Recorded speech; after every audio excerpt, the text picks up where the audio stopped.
დამეკარგა რუსლან საწევით.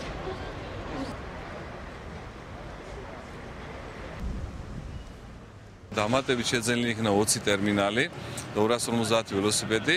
ჩვენ დავიწყეთ და ქალაქის ტერიტორიებზე განვალაგეთ 12 ტერმინალი. დღესდღეობით უკვე ბათუმის მოსახლეობას დასტუმრებს შეუძლია ისე როგორც ზღვისპირა ზოლში, ასევე ქალაქ ბათუმის ტერიტორიაზეც ქუჩებში ისარგებლონ ბათუმ ველოსერვიზით.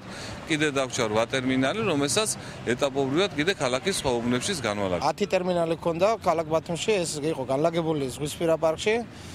საკმაოდ მოთხოვნადი იყო მოსახლეობისა და ტურისტებისაგან და გადავწყვიტეთ ქალაქში თითქმის ყველა ტერიტორიაზე უბანში, იქ სადაც ინფრასტრუქტურა მოწყობილია ველოტრეკის, გავაკეთებინა ველოტერმინალები და ეხლა ამ წუთში დამონტაჟებულია 12 დამატებითი ტერმინალი, საბოლოო ჯამში გვაქვს ეხლა 22 ველოტერმინალი.